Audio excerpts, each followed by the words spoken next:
Welcome to the Published Author Podcast, where we help entrepreneurs learn how to write a book and leverage it to grow their business and make an impact. I'm your host, Josh Steimle.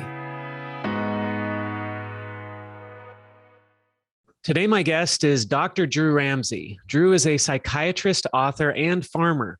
He's also the author of 4 books. They are Eat Complete, The Happiness Diet, 50 Shades of Kale, and the newly released Eat to Beat Depression and Anxiety. Drew is the founder of the Brain Food Clinic in New York City, which provides treatment and consultation for depression, anxiety, and emotional wellness concerns. Drew has been featured in the New York Times, the Wall Street Journal, Lancet Psychiatry, The Today Show, BBC, NPR, and he's given 3 TEDx talks. Drew, welcome to the show. Thank you so much, Josh. It's great to be here. Hey, everybody listening. Great to be with you. We were just talking before we started recording that Drew just is moving from New York to Jackson, Wyoming. Nice transfer there. And we talked a little bit about his farm, which he said is mostly forest, but give us a little bit more of the background on you, Drew, and who you are and how you ended up going into medicine and how you got to where you are today. All right. Well, hey, everyone. So I'm Drew Ramsey. I'm a physician mostly. So I'm a psychiatrist. So I specialized in the treatment of mental health concerns. And I started this journey on a farm in really rural Indiana where my parents moved as part of this kind of back to the land movement in the late 70s. And so I was raised in a really rural existence, really doing a lot of gardening and trying their hand at farming. Kind of they were learning a lot about part of that generation that got really curious about the land and about organic farming, and it's been really interesting now to see this kind of next wave of that been happening over the last 15 years. So I really love science and I really love nature. And so I was really fortunate in Indiana. There's a great magnet school for smart kids called the Indiana Academy. So when I was 16, I got to go start at this school at Ball State University and be with a bunch of other really creative, smart kids. That was probably one of the most formative experiences for me. Just really helped with my confidence, helped from being kind of the, weird, nerdy kid to like hanging out with all the weird, nerdy kids. And then I went to Earlham College, which was a great liberal arts school is a great liberal arts school in Indiana. But it was great for me. I got to run track and play basketball and be in the theater, but also be pre-med. And, so often going into medicine, like that's all you're allowed to do. And so it was really great to be in an environment that supported all those creative interests.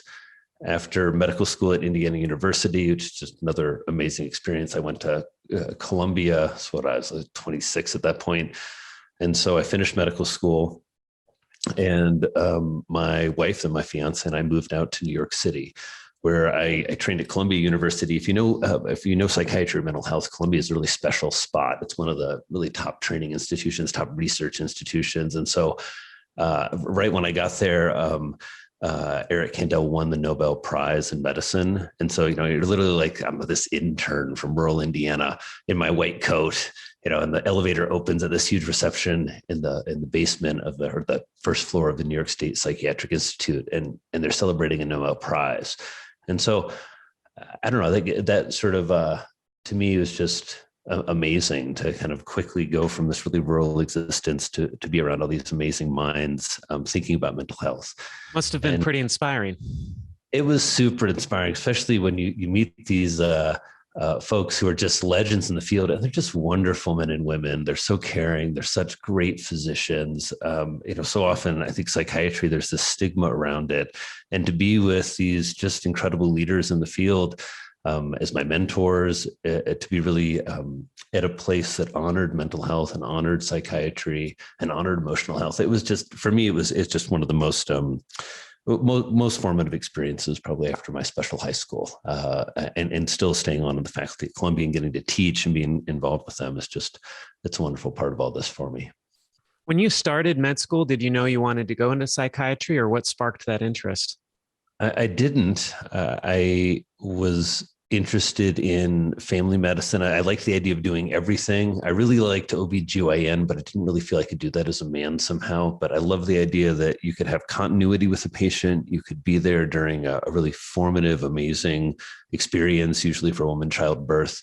And then I like the idea you could do a lot of surgery. That just seemed like the perfect field. But that for a variety of reasons, I got really interested in psychiatry. I guess one had to do with just being on the inpatient units and where you usually start. And you see how the mind breaks. And we don't often see that in public. I mean, you see it in public a little bit, but you don't get to really explore it and understand it and then see people get better.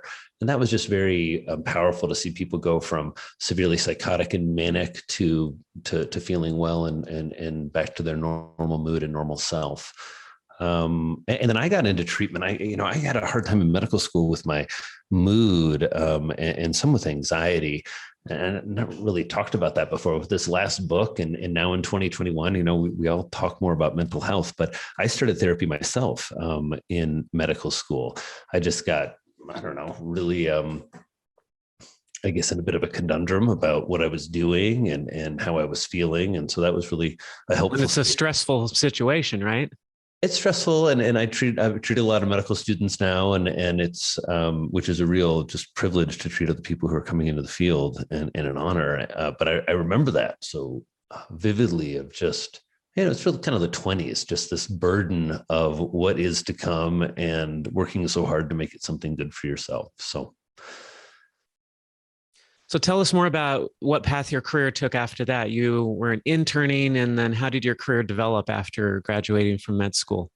Yeah, so I finished med school, and then I went to residency in adult psychiatry as a 4-year residency. So I'm there rotating through the hospitals up at Columbia and in the New York State Psychiatric Institute. And when I finished, I started in community psychiatry, which is a really interesting aspect of psychiatry. Traditionally, community psychiatry takes care of folks with severe mental illness, so schizophrenia, severe bipolar disorder, schizoaffective disorder, folks who need to be in a day program, which is what I started helping out with and then running up in the northern part of Manhattan in Washington Heights. And so I was managing a team of a number of clinicians that was taking care of 100 plus patients who would come to us every day, and we'd serve them lunch.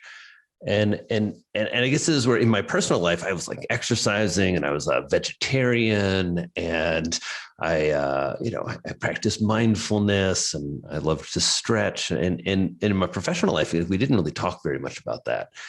And these worlds converged. There was a new class of medications that came out, second generation antipsychotics. Everybody started getting prescribed these, and the hope or thought was they had fewer side effects. The reality was not exactly that. The reality was a lot of patients gained an incredible amount of weight, got diabetes, got hypertension, got dyslipidemia, and so meaning lipid problems. So that really then forced me to consider, how do I understand nutrition in the clinical space? And the simple fact was that we didn't. Nobody in mental health was talking about food. No one taught us how to talk about food. There was not a single lecture. I mean, I trained at great institutions. There was no nutrition training. There was biochemistry and organic chemistry, but that just really struck me, especially as the research started coming out about the omega-3 fats. And I remember this moment. I was sitting in my apartment in New York. I was a young physician. Maybe I was still in training, and it kind of hit me like, wow, omega-3 fats come from fish. And it was, because we always think about these supplements or these molecules in isolation. That's how we study them in science. Or we study B12. We don't study clams. But if you want to really up your intake of B12, just eat clams once a month. I mean, that they've got more B12 than anything else on the planet. And that just led into what is now this field, nutritional psychiatry. I think I was probably one of the first, if not the first folks, to really be thinking about how do we incorporate nutrition into our clinical practice in mental health settings. What kind of data do we need to do that better? And then clinically, because I like seeing patients, how do you slide that into an evaluation in a way that isn't offensive to people and that isn't irresponsible? You come to see me, you're really depressed, or you're struggling with substance use, or you just have a really hard time in your marriage. You don't want to hear like, all right, Josh, talk to me about the wild salmon at night. Like, what are you eating, boy? Right? It has to be practiced responsibly and in a context, because we have a lot to do otherwise in mental health. Yeah, we've kind of been conditioned to expect some sort of magic pill that solves every problem. And we want to believe that there's some silver bullet that we can just take this pill and that's going to cure everything. Yeah, I don't know where that came from, Josh, especially with our mental health. Like your brain, everyone listening, your brains are very unique and special. Probably you have a little book idea thinking about that and it's brewing. And I remember that feeling. And I can say that certainly for me, the turning point was really going from scribbling down a lot of stuff to forming a partnership with my first co-author, Tyler Graham, and really setting aside some time. We started meeting in a coffee shop every week, something crazy. It was like 8 to 10 Monday, Wednesday, and Friday. And we both show up and with just a lot of really simple ideas and a need for a lot of research. I remember some of those early sketches were of just kind of what almost sort of a brain dump, what was out there about nutrition and mental health. And then just a tremendous amount of research, probably more kind of time learning and thinking than I'd spent since I'd been in training. And yeah, it all really led to this explosion of thinking and creativity around how do I combine these two disparate fields, right? How do I combine mental health and clinical mental health specifically, right? What we do with patients and how we get them better. And then what we know about what we're now calling mental fitness, but really begins with nutritional psychiatry, this idea that there are things in your life every day that you do, choices you make, and they influence your brain health. And that therefore influences and is kind of, your brain is the keeper of your mental health. And so whatever project you're thinking about, whether it's improving your relationship or whether it's improving your mood or having less anxiety, you're really talking about brain phenomena. And it's been an exciting evolution in terms of what it's done for me. I mean, the books and and the content creation, which is really, the book is just one piece of it. I think people think about writing the book and I don't know, that's definitely a part of it, but there's certainly the push to promote the book, to talk about the book, to create content around the book that really always has you thinking in a creative mindset about how do you better communicate this information, how to get people excited about it. So. Now, it's interesting that you bring up that you had a partner in this, that you were working with somebody. What kind of impact do you feel like that had on the writing process and the brainstorming process to have somebody that you had this standing appointment with to meet with and report to? Yeah, it was really helpful. And I think that anytime you're early or new in the book writing process, partnering up, whether it's with an agent or with a coach or with a co-author, like I did. Tyler is a journalist and had a lot of experience writing for the public, which as a physician, I didn't. And so in some ways, that first book was really my education and like writing about science is boring. You got to make it interesting and relevant and compelling. And people want to hear your opinion of what they should eat. And you can back that up with all kinds of evidence, but it's going to come down to that. So I think that's been huge, especially now when I think about how my process has evolved, the team that I now work with, and we have to help with everything from content creation to partnerships to thinking about books, to thinking about social. It really began with that first idea of how do I put that? I used to think ahead, as a lot of people do. I had to do it all. I had to have the creative ideas. I had to have the vision. I had to write it all down. I had to file the posts on the web and the blogs. And I still like to do a lot of it. It's sort of annoying, but having deadlines is the most important thing in the book writing process that people miss. And if it's just a deadline to a person you're meeting with at a coffee shop, that is an important step to take. So with your first book, how did you narrow down all the research, all the ideas, all the information that you were filtering through? How did you decide this is what I want to focus on for this first book? This is what it's going to be about. Oh gosh, Josh, you're taking me back to ancient history. This is like 10 years ago. I just launched the fourth book. So it started with, my books start with titles usually. And so the happiness diet, I've been carrying around that title in my head for a couple of years. And my wife would joke, we'd be out at a party and I'd hear somebody who's like in publishing or a writer. And like literally like a minute later, I'd be like, so I've got this great idea for a book. My wife said, you either need to start doing this or stop talking about it. But you gotta, if you're going to talk about it so much, you got to do it. You can't just talk about this idea. And so at that point, there were a number of things I had to learn. as a physician. I had to learn about the food supply.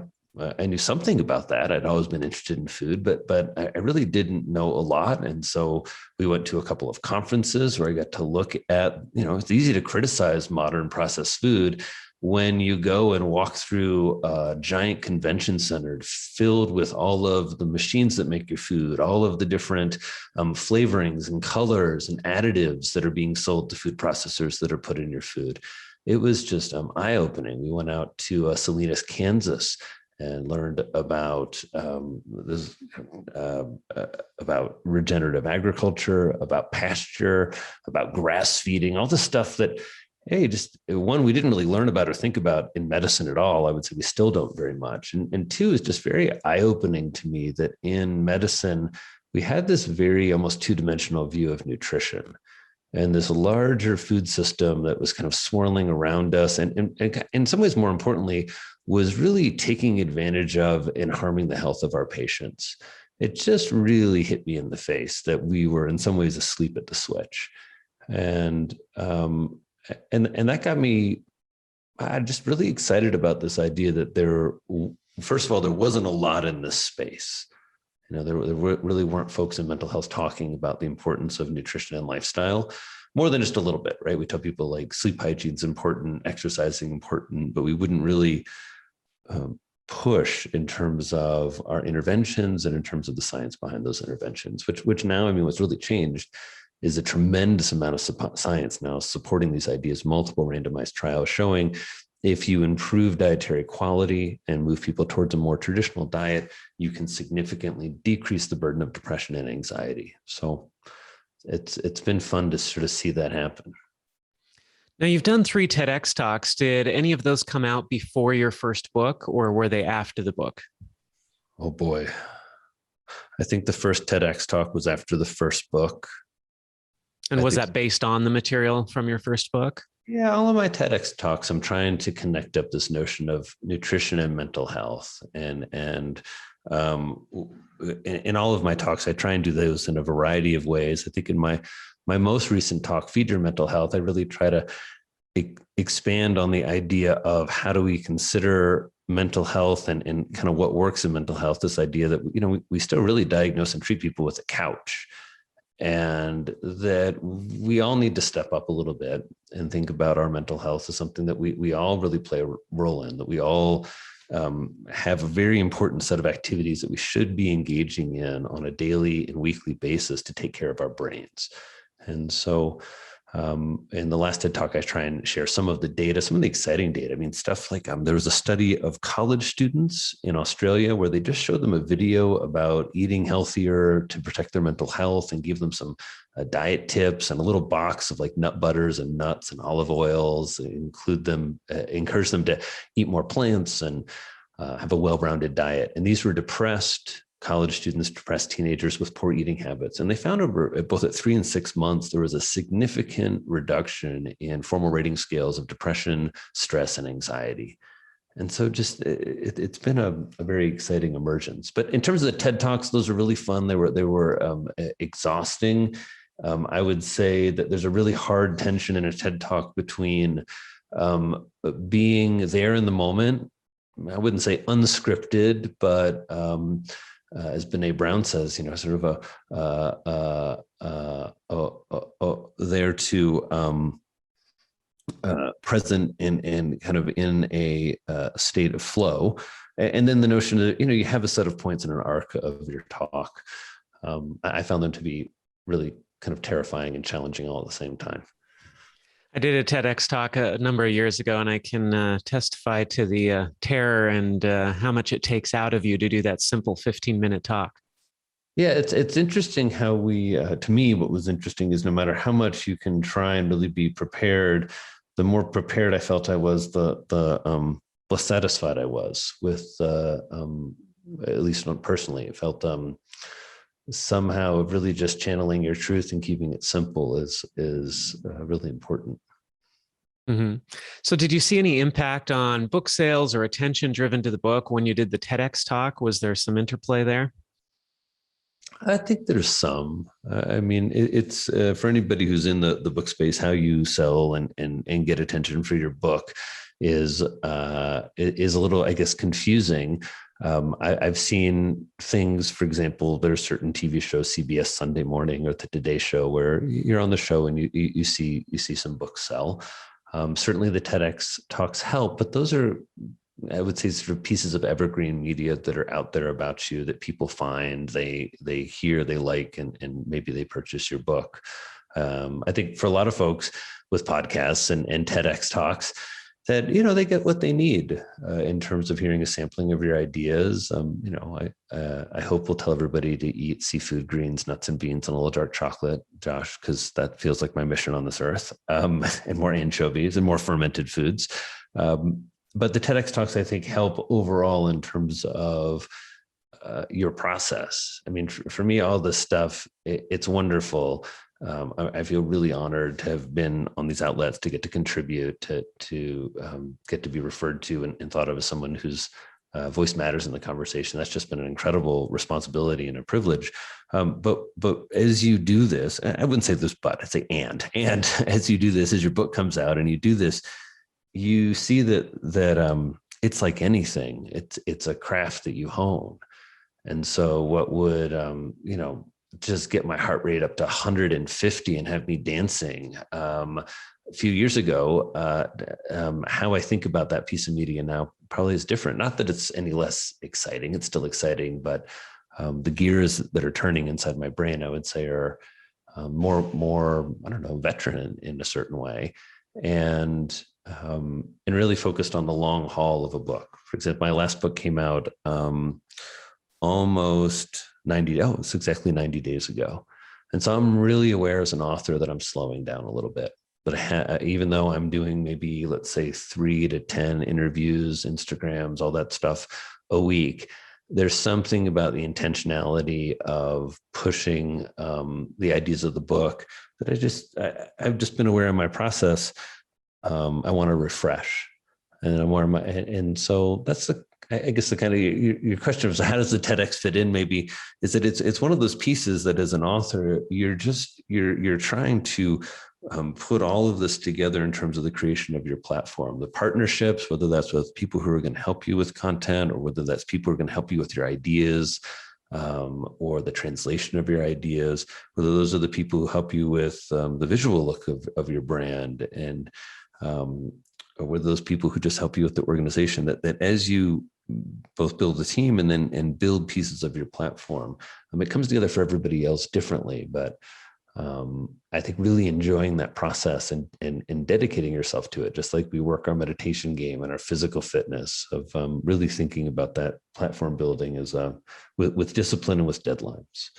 Quick break here. Are you an entrepreneur? Do you want to write a book that will help you grow your business? Visit publishedauthor.com, where we have programs to fit every budget, programs that will help you write and publish your book in as little as 90 days, starting at just $39 per month. Or if you're too busy to write your book, we'll interview you and then write and publish your book for you. Don't let the valuable knowledge and experience you have go to waste. Head on over to publishedauthor.com to get the help you need to become a published author. You've already waited long enough. Do it today. Now, back to the show. What kind of platform did you have when your first book came out? And what are some of the lessons you've learned about building your platform since then? Oh, boy. I remember when we got my first book deal, Joy Tutela at the David Black Agency was our agent, and still has been my agent for all 4 of my books, and is wonderful in terms of partnerships, right? As soon as you can get an agent, because authors, how do I put this?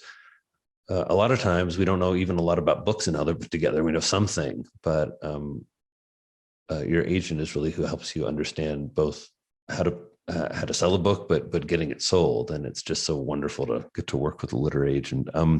So I didn't have much of a platform. I mean, social media was brand new. Joy said, "Are you on Twitter?" I said, "What's Twitter?" This is like 2009, 2010. I didn't have a website. That was terrifying also, because mental health professionals, you didn't do that back then. Like, going on social media basically meant you were like a huge narcissist with like tremendous need for attention. It was very, which I hope isn't true about me, but I guess I like some attention here and there. But and having a website. I mean, I'm of a profession where it's like a debate whether you should give, back then, should patients have your cell phone? Should you text with a patient? I mean, it was really, I remember there'd be rooms, there'd be like a bit like another resident like texted with a patient, and they'd be like, what's this mean? Are we allowed to do this? So is that ethical? Is that even allowed? Is that ethical, right? Is it a boundary violation? And so things came on very quickly. For me, I started a Facebook page. I had a personal Facebook page, but I started a professional page. There was a lot of hubbub in my field and in medicine in general about privacy settings and what happens if patients message to you. A lot of hand wringing, which I found to be super annoying and kind of juvenile of medicine. There's a way that, I mean, I appreciated that there were significant concerns about confidentiality and safety, but it does feel like medicine was very late to the game in terms of social media and mental health in particular. That's really changed now. I mean, it's really awesome now, but so then I went through different phases. I was on Twitter and really liked Twitter for a while. And then I was more kind of Facebook. And then when Facebook kind of video and lives came out, I was excited about that.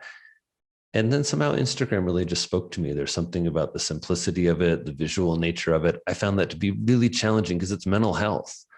Like, how do you make a picture of that? How do you capture something about that? And then Instagram has really remained my preferred platform, and the one that to me kind of, I don't know, feels, I think about it as a creative platform, that notion of deadlines. Like, I'm feeling kind of a little guilty this morning, Josh, I'll be honest. This maybe sounds silly to people, but I had a really nice reel kind of set up and I kept losing it yesterday. I didn't post, and it was the first time I haven't posted in a long time. I like that daily deadline. That you got to create something, you've got to create some goodness in the world and put it out there. Do your best, a pretty picture, a thought, a quote, and something around mental health and nutrition and mental fitness. Oh, that's great. So tell us about the inspiration for the second book. What made you feel like there's another book out there and I need to write that one too? Oh, I don't know how that last one happened. That was kind of like the universe just deposited a book, again, like titles. So I had this title pop into my head, 50 Shades of Kale. And I just couldn't get it out of Great title. Well, and thank you. And people giggled. And so this was, let's like kind of zoom back. So this is The Happiness Diet comes out in, what was that, 2011. It had been an arduous process. We'd gone through a number of edits, the launch. It was my first book. You go in with expectations like, this is The Happiness Diet. Who doesn't want this? You're going to be like bestseller. And then the reality of the book did well, but just what it's like promoting a book for the first time, all of the events, all of the talks, all of the interviews. There's also a little bit pre-social media. And so 50 Shades of Kale just seemed like fun to me. I muttered it as a joke to my agent, who said, that's funny. Maybe you should do an ebook. Ebooks were then new. And again, I knew how to cook kale a few ways. But I partnered up with Jennifer Easterlow, who'd done the recipes for the Happiness Diet. She'd sort of vetted all of our recipes. And quickly we put together some kale recipes. She's a chef, so she kind of put together this list of recipes. We worked on a little bit. We wrote a little intro, and suddenly we had an ebook, and we put it out there, and we gave it away for free. And it suddenly went to #1 on Amazon for free downloads. And so that was exciting. And our publisher, Karen Rinaldi, was interested and wanted to do a hardcover and gave us a little bit of money to shoot some pictures. And we went back to my farm where we had a bunch of kale growing, and my childhood friend, Ian McSpadden, had grown up into a commercial photographer. And so on this little budget, we went to the farm and broke out all of my parents' various, my mom's a potter. So it was all kinds of plates and dinnerwares, and they kind of have like a little prop set, and we would follow the sun across the house, kind of in the different rooms, and shot all day for about a week. And Jen was cooking, I was food styling. Uli, Jen's husband, was there helping with tech. It was really just, it's one of those things that makes books lovely and fun, right? And it's, if you're feeling alone in your book, if you're listening to this and you've got an idea and you're feeling alone, I do have to say, I mean, I grew up as an only child. I kind of feel I should do everything myself. Besides deadlines, really finding people to work with who care about you, who support your work, who you feel responsible to. That's when I think about the second book, to me, it was just one of the most heady times, creative times of my life. I'm there with Jen and Uli and Ian, and we're literally like, I remember towards the end, we needed some more shots. And I like raced down to the garden. I pulled up these kale plants, and we were using a lot of, because it was 50 Shades of Kale, we were tying up a lot of kale. Very sexy. They rejected my subtitle, "Don't get rough, get roughage." But so it was just this wonderful creative time that, you can't get with one brain. I mean, it's one of the ways that I really think about mental health and what our brains are here for. And that I think our brains really do best, and we feel our best when we're quite connected, when we're connected to our own kind of internal process, both professionally, but I would say kind of more, I don't know, almost spiritually, that we're here doing what we're meant to be doing, and we're doing it with other people that we care about. So that was the second book, 50 Shades of Kale. And it was also really hard for me because it was silly. And I'm a kind of creative, silly person, but I'm also supposed to be the serious doctor. And so that was a little strange, because then I was in this almost like kale mania. We then launched National Kale Day because I felt like, gosh, we've done all this with kale, and I wanted to be a little bit more serious. So then a few years, we had this nonprofit where we were working with like the Department of Defense and the New York City Public Schools and the LA County Public Schools, and getting everyone to serve kale. And there was a lot of kale, Josh. There was a lot of kale. And do you really love kale that much, or was it just such a good title that you felt like you had to write that book? Well, I do love kale. I mean, I think it was mostly that I was interested in the phenomena of how kinky sex was captivating the world via 50 Shades of Grey, and how at the same time I was living in the West Village in New York, kale was beginning to captivate the world. And I just had this idea, like, if people got as excited about kale and brain health by extension, as this kind of, I don't know, tawdy, racy thing, that would be really amazing. And I think I was probably on a little bit of a like young physician high horse, like, gosh darn it, why aren't people as excited about nutrition as they are about rough sex? And now I understand that's silly, but I think that's why that book had to happen. So walk us through the last two books that you've written, your third one, and then your most recent one, the fourth one. What were the inspirations behind those? Well, with the third book, I'd really worked on a big proposal about kind of a huge big book of everything you can do to improve your mental health, and went in with great expectations to my publisher, and sat down with Karen and with Joy, my agent, and we talked about it. And Karen said, look, what I really love is this chapter on food. That's really what, when you speak about it, your eyes light up. You talk about patient encounters. The rest of the stuff, yeah, it's interesting. And that's always hard when you're an author, and you kind of come out of that meeting expecting you're going to get a deal. You've been working so hard, and you get told like, maybe. And so I had about 2 weeks to turn around a proposal that really just focused on food. And those are a lot of, again, late nights, but great creative process, because you get a deadline. It's like you've got someone interested, and maybe you can do another book. And so that's where Eat Complete came from, where I really focused on the 21 most important nutrients for brain health overall, both just, from a scientific standpoint, but also, what we kind of, when we think about brain health, what nutrients do we think about?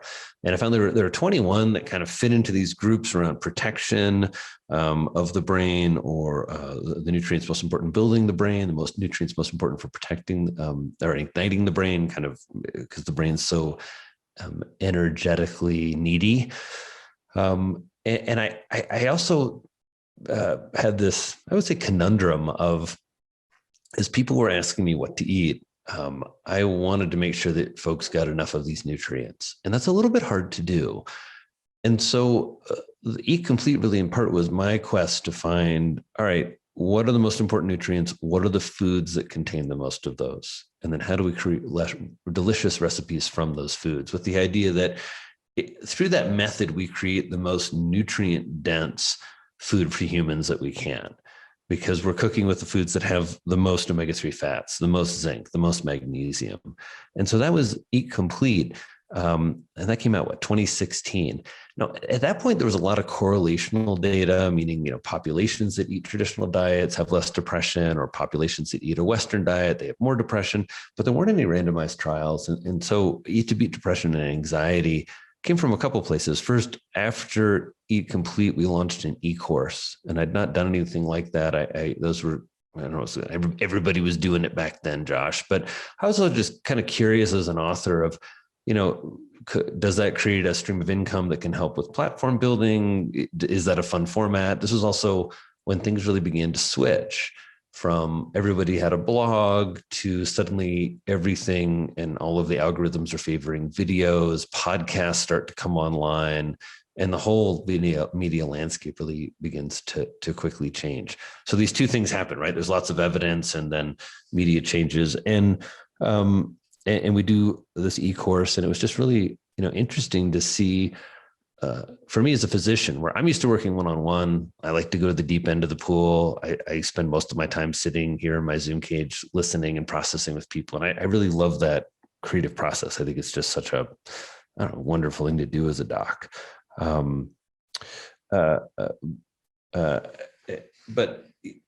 for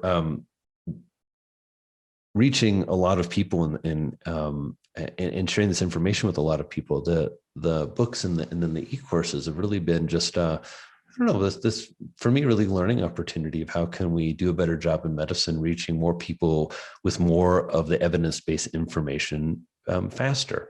That's why we launched Mental Fitness Kitchen, our new digital cooking school. That's why we brought on more clinicians to coach people.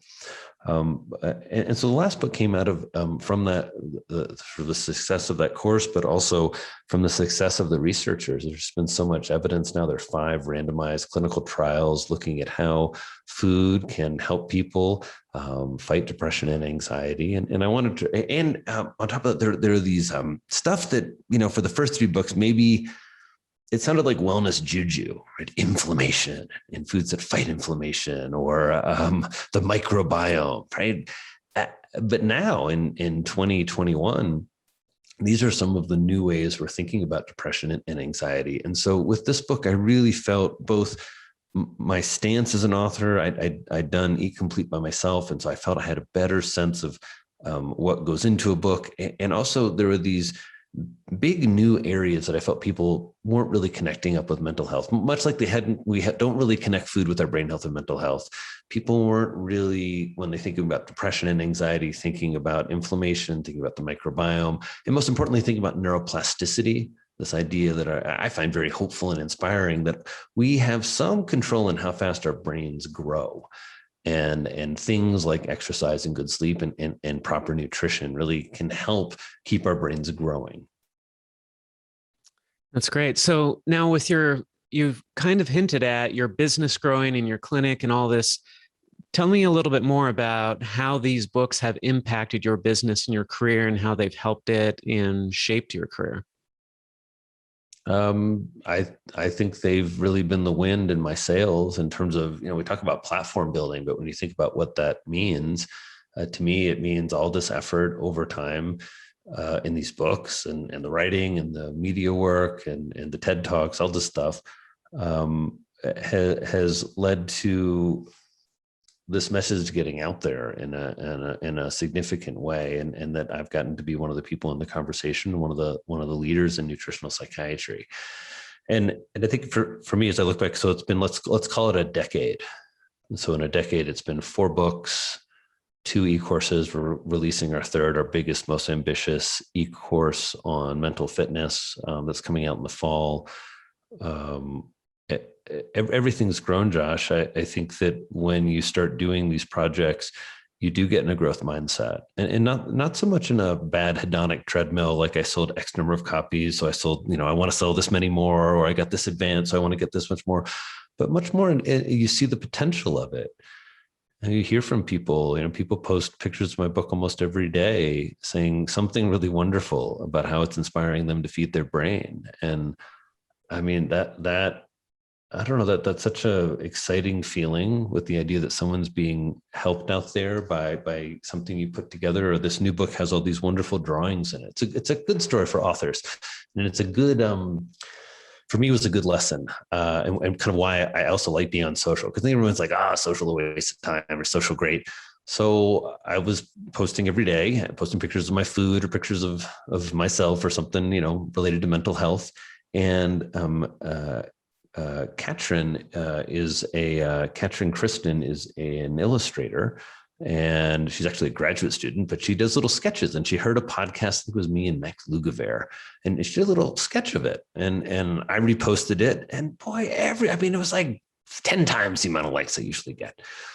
And so I just reached out to her, said, hey, thank you so much. This is really amazing. Do you do these? She said, yes. She did another one, same thing. And there's this visual translation of all these ideas I've been writing about or making videos about, really nice shareable piece of content. And so with the most recent book, as I was thinking about it, I was like, what would make this book really better? Like, what have I learned? And I sent Katrin an email. And so she did all these, about more than 30 illustrations for the book. It's one of my favorite parts, everything from, kind of visually looking like, what is the new science of anxiety and depression? How do these pieces fit together? And so you've got me like brewing around here, zooming around in my brain of all these 4 books. No one's asked me about this before like this, Josh. It's a lot of good memories. But I think my point being that if you're learning, if you're in grow mode, that the universe and your inbox and your social media feeds present all these opportunities, and learning to sift through them and kind of spot, wow, this is a really creative, bright person. I'm going to work with them. And then having confidence and growing that confidence in your stance and your opinion. I think that's something that took me longer than I wish. If I could, give any hopeful authors out there, current authors, if I could wave my magic wand, I'd just give you more confidence in terms of your ability of what you know. It's something I do with patients a lot, where patients say, well, I don't know. And then they'll tell me all this brilliant stuff they know. and to really have confidence in your opinion and kindness that it's something that grows and changes over time and evolves for all of us. I call it like the power of our stance, I guess. I love that. I love how you talked about, it's not about the book sales. It's not about the money. It's really about that impact that you see in the lives of people. When you see somebody's life change, there's amazing satisfaction that comes from that. And then the other thing I really wanted to point out is how you surrounded yourself with this team really from the beginning, when you were working with the guy in the coffee shop, but enlisting these illustrators and photographers and people to help you out to create a better book. What are some of the other lessons you've learned along the way as an author, things that you wish you could go back and tell yourself before you were writing your first book? Keep it simpler. That oftentimes, especially anyone who's a professional, often we're writing for our colleagues, or I'm worried about what, a conservative psychopharmacologist at some established Ivy League academic medical center thinks about what I'm writing, but that's not who I'm writing for. I'm writing for people who are struggling with their mental health, and they want a tool right now, right today. I hope that even from this talk, we haven't talked a lot about food, but you're curious about your mental health. Are there foods that you eat that make you more creative, that help you sleep better, that are going to help you be more successful as an author? For sure there are.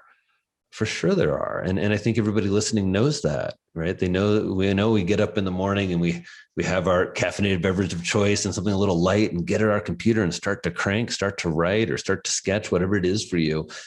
I mean, we know how good that feels, as opposed to those days maybe where you don't, or maybe I don't know, have a muffin or in a big glass of juice or something that just leaves you feeling a little run down and groggy in an hour. So I would say big lessons for me have been compassion for the self. I think it's a big lesson that the income doesn't come from the book or from all of the media work in any way. And I think that's challenging as you're thinking about building a business, we're used to, okay, I put X into this and this is how much, is the business made. And that's not really how media works for most of us. I do think one big lesson that I wish I would have learned earlier was what's in between the 5-year plan, which I found to be just one of the stupidest ideas in personal development. Because if I would have made a 5-year plan, I wouldn't have included Instagram, Twitter, Facebook, right? My favorite thing, Instagram, wouldn't have even been in my 5-year plan. It didn't exist yet. So maybe it's not the stupidest thing. I just think it's very frustrating for people because it doesn't involve the mindset I think helps people. The other end of this is not really having a plan. I think somewhere in the middle, for me, the analogy I like, and probably because I love to surf, even though I'm pretty bad at it, but I love this notion of waves coming to us in sets. And I like that because when you're a surfer and you're in the water, and once you calm down, which took me about 10 years, not freaking, I'm still a little scared of the sharks, Josh, to be honest with you, but you're out there and they come in sets of 3 and there's an interval. And then every, 10, 15 minutes, a big, almost like a superset comes in. And so you're out there. And what I like about that is there's always there's 3 waves. And so if you pick the first one and you ride it, it's great. But if you pick the first one and wipe out, then you got to worry about the next 2 waves coming in. But I like this notion of I'm doing my best to spot the good waves and get better at positioning myself. And then that whole other skill of how do you catch it, right? I mean, that's so hard to get. And then the whole skill of how do you ride it? And then how do you deal with the part that's true about everything in authorship and media is that the wave ends. It just does. And you got to paddle back out. You got to fight your way back out through the surf and get ready to catch your next set. And to me, that notion, because I guess when I was thinking about outcomes, like the end of things, like you'd make this list, you'd sell this many books, you'd be on this show.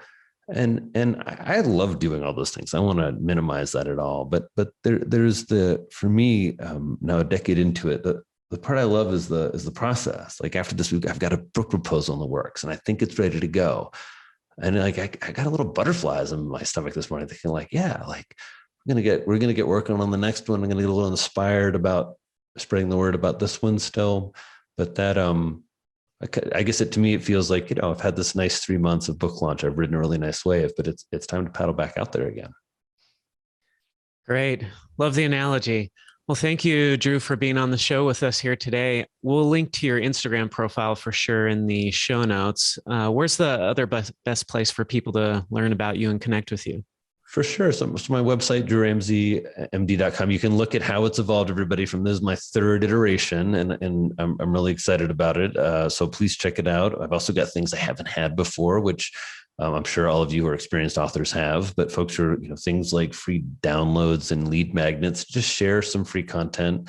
And then I've got a great weekly newsletter, Friday Feels, which we started putting out this year, which is every Friday we try and share some cool mental health and brain science and a great recipe and something to inspire you to take care of your mental health and mental fitness. And mostly, Josh, just to end, I want everybody to hear my encouragement.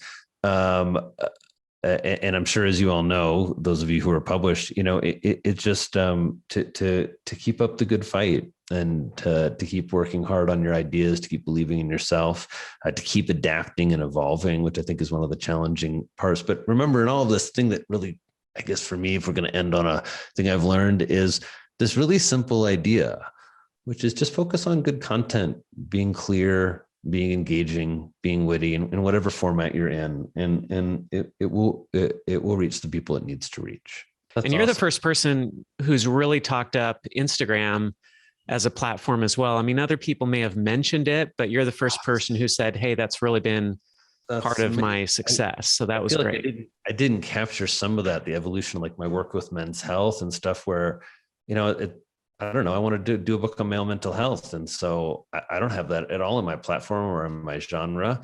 And I work with Men's Health. I'm one of their advisors. I emailed the editor-in-chief.